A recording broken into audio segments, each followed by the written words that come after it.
Testimonio para la Iglesia, número 29. Subtítulo: El juicio.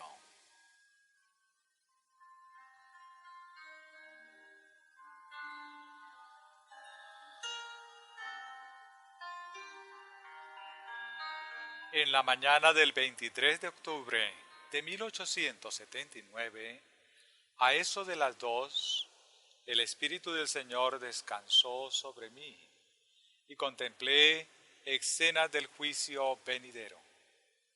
Las palabras me faltan para describir adecuadamente las cosas que pasaron delante de mí y el efecto que tuvieron sobre mi espíritu.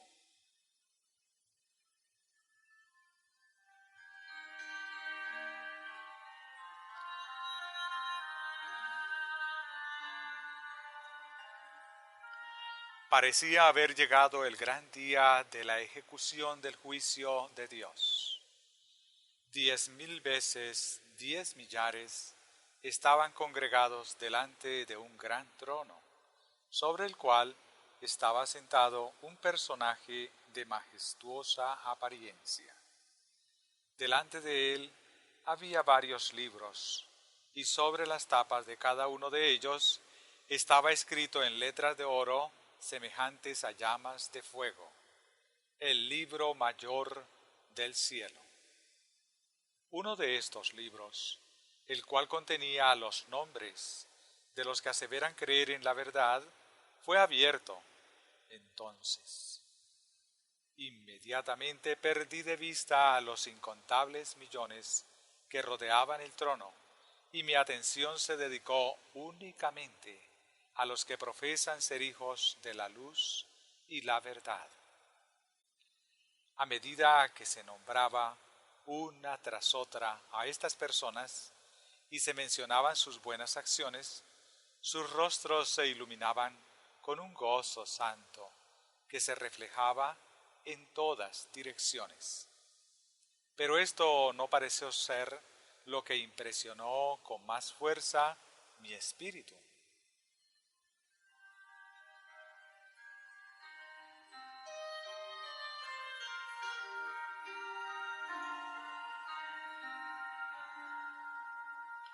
Se abrió otro libro en el cual estaban anotados los pecados de los que profesan la verdad. Bajo el encabezamiento del egoísmo venían todos los demás pecados.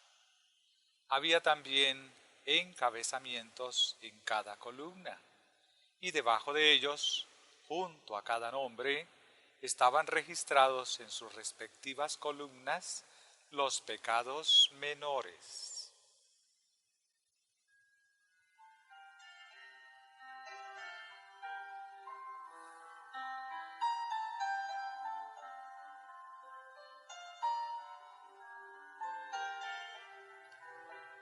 Bajo la codicia venían la mentira, el robo, los hurtos, el fraude y la avaricia.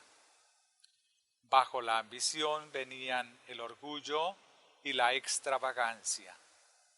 Los celos encabezaban la lista de la malicia, la envidia y el odio.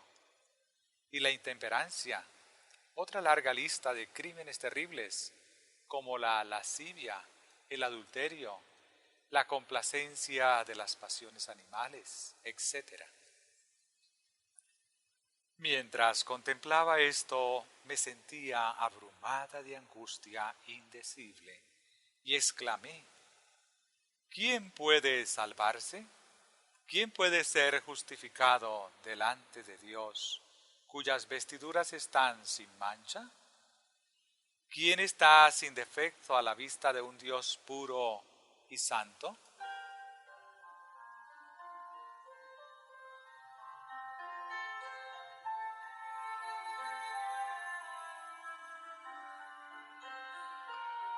Mientras el Ser Santo que estaba sobre el trono hojeaba lentamente las páginas del libro mayor y sus ojos se posaban un momento sobre las personas, su mirada parecía penetrar como fuego hasta sus mismas almas. Y en ese momento todas las palabras y las acciones de sus vidas pasaban delante de sus mentes tan claramente como si hubiesen sido escritas ante su visión en letras de fuego. El temblor se apoderó de aquellas personas y sus rostros palidecieron. Al principio, mientras rodeaban el trono, aparentaban una indiferencia negligente. Pero cuán cambiadas estaban. Había desaparecido la sensación de seguridad y en su lugar reinaba un terror indecible. Cada alma se sentía presa de espanto. No fuese que se hallara entre los que eran hallados faltos. Todo ojo se fijaba en el rostro de aquel que estaba sentado sobre el trono, y mientras sus ojos escrutadores recorrían solemnemente la compañía, los corazones temblaban porque se sentían condenados sin que se pronunciase una palabra. Con angustia en el alma, cada uno declaraba su propia culpabilidad, y de forma terriblemente vívida veían que, al pecar, habían desechado el precioso don de la vida eterna.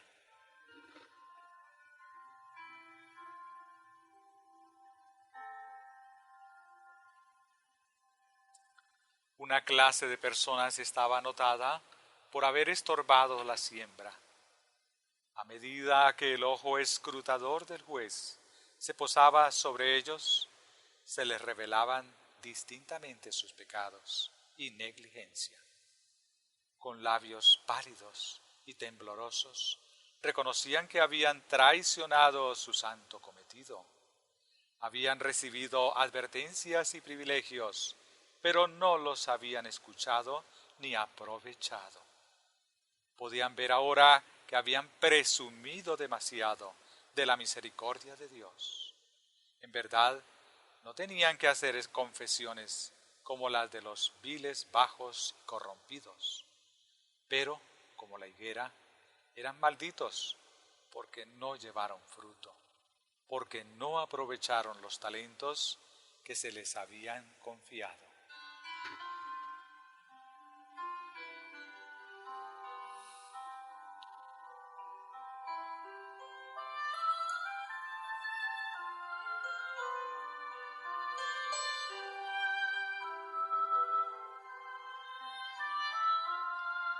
Esta clase había hecho de su yo algo supremo y habían trabajado solamente en favor de sus intereses egoístas.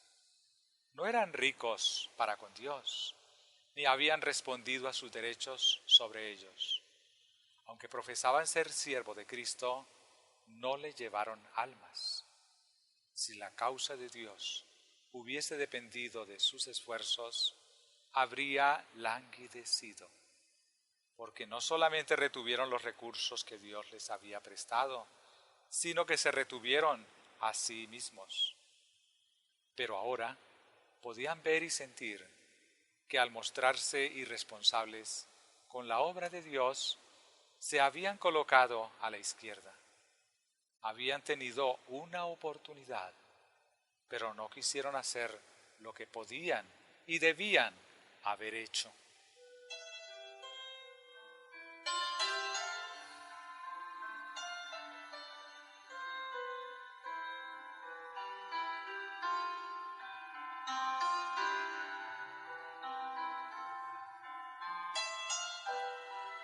Se mencionaron los nombres de todos los que profesan la verdad. Se reprendió a algunos por su incredulidad y a otros por haber sido perezosos. Habían dejado que otros hiciesen la obra de la viña del Señor y llevasen las más pesadas responsabilidades, mientras que ellos servían egoístamente a sus propios intereses temporales. Si hubiesen cultivado la capacidad que Dios les había dado, habrían llevado fielmente las responsabilidades y habrían trabajado en favor de los intereses del maestro. El juez dijo: todos serán justificados por su fe y juzgados por sus obras. Cuán vívidamente aparecía entonces su negligencia y cuán prudente el arreglo de Dios al dar a cada uno una obra que hacer para promover la causa y salvar a sus semejantes.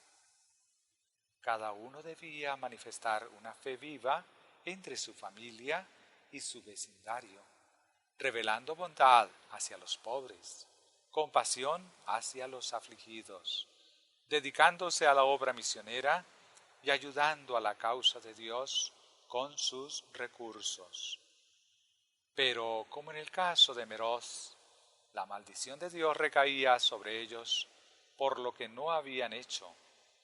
Habían amado el trabajo que les producía el mayor provecho en esta vida, y frente a sus nombres, en el libro mayor dedicado a las buenas obras, había un lamentable espacio en blanco.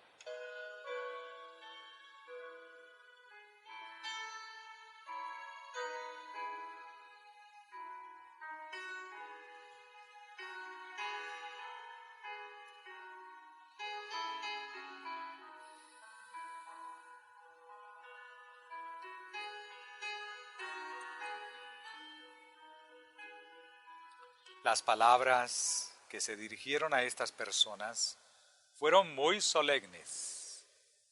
Sois pesados en la balanza y se os ha hallado faltos.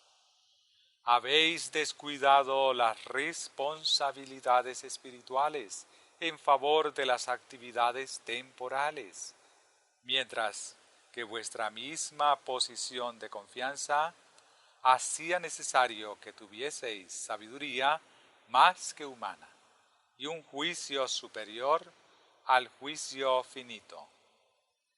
Lo necesitabais incluso para cumplir la parte mecánica de vuestro trabajo, y cuando separasteis a Dios y su gloria de vuestros quehaceres, os apartasteis de su bendición.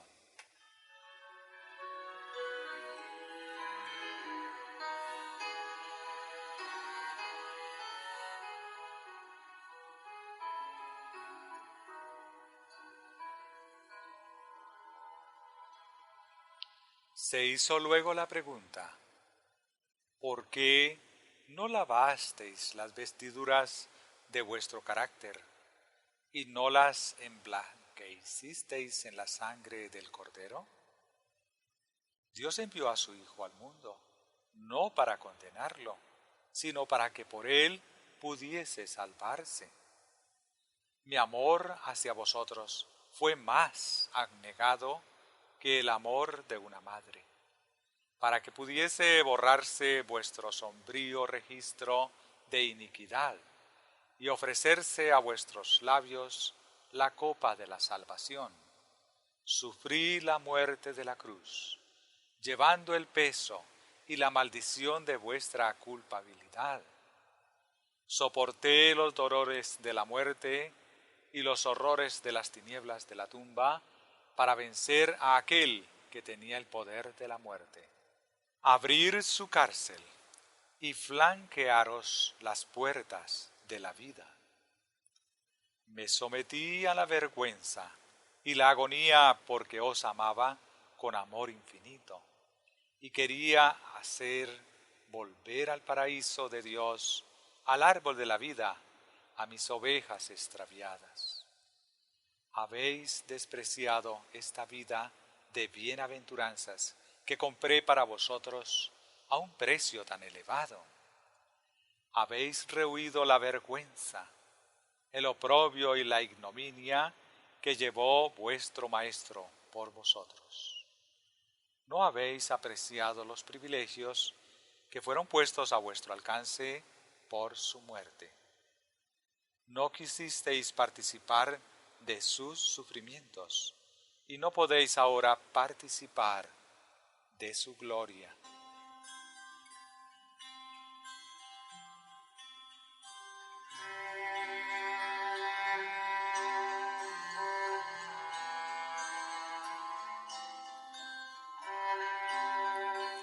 Entonces se pronunciaron estas palabras solemnes: el que es injusto, sea injusto todavía, y el que es inmundo, sea inmundo todavía, y el que es justo, practique la justicia todavía, y el que es santo, santifíquese todavía. Apocalipsis 22:11. El libro se cerró luego, y cayó el manto de la persona que estaba sentada sobre el trono, revelando la terrible gloria del Hijo de Dios.